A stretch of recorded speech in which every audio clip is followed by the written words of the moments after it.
Hi everyone, good morning. আমি একটা সতর্কতা বানিয়ে দিতে এসেছি, ভীষণ সতর্ক থাকো।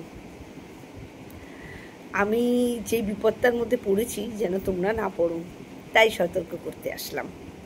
যদি সময় থাকে শুনো, নালে তো স্ক্রল করে বেরিয়ে যেও। সব থেকে বড় সমস্যা হচ্ছে যেটা, আমি খুব ভালো আছি, বিন্দাস আছি। কিছু কিছু লোক ভেবেছিল আমার এটা থাকার কথা নয়, কেন আমি আছি। এটা কিন্তু তোমাদের মতো পরিবারের লোকরা নয়, আর বিশেষ করে যারা আমার শুভচিন্তক তারা তো নয়। আর সব থেকে বড় কথা কি জানো, আমি যাদের এতদিন ধরে আমার শুভচিন্তক ওয়েল উইশার ভেবে এসেছি, এখন দেখছি তারাই সব গণ্ডগোলে।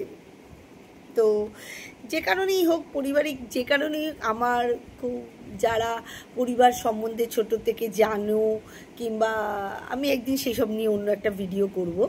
তো আমার এত ভালো থাকার কথাই নয়। ভালো থাকতে গেলে ঘরে যে এসিটা আছে না, সেটা লাগে না, ফ্রিজটা লাগে না, এগুলো ভালো থাকতে গেলে লাগে না, সবটা এখানে। 3 দিন কারেন্ট না থাকলেও আমি যদি ভাবি আমি ভালো আছি, তো ভালো আছি। কোনো বড় রেস্টুরেন্টে গিয়ে না খেয়ে যদি এই চায়ের দোকানে গিয়ে, যেমন আমি আর আমার বর, ইভেন আমার ছেলেও আড্ডা মারি আমরা। আমাদের নৈহাটিতে একটা বাধা ধরার দোকান আছে, যেখানে গিয়ে আমরা অবসর সময় যাপন করি। কেন ছেলেটাকে শেখানোর চেষ্টা করছি যে বড়দের সাথেও ভালো থাকা যায়, বড়দের সাথেও আড্ডা মারা যায়।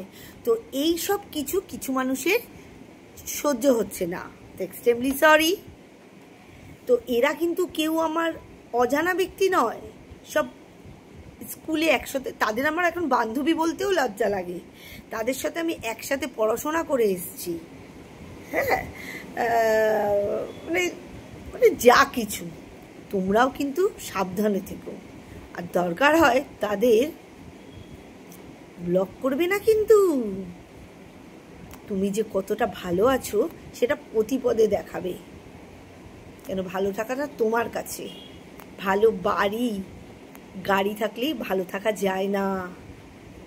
আমি 9 বছর আগে একটা টাইম ফেস করেছি, সেখান থেকে উঠে এসে আজকে একটা টাইমে আছি, ভালো আছি। আর সব থেকে আমাদের বড় রোগ কি জানো তো? বড় রোগ হচ্ছে আমরা যে কতটা ভালো আছি সেটা আমরা লোককে জানাই না, আমরা কতটা খারাপ আছি সেটা লোককে জানাই। কিন্তু করাটা উচিত ঠিক উল্টোটা।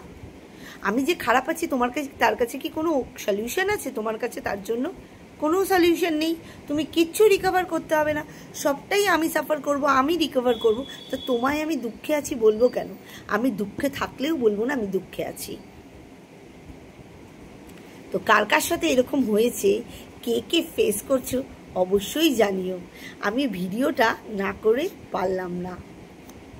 সবাই ভালো থেকো, পরে আরেকদিন আরও কিছু ডিসকাস করবো।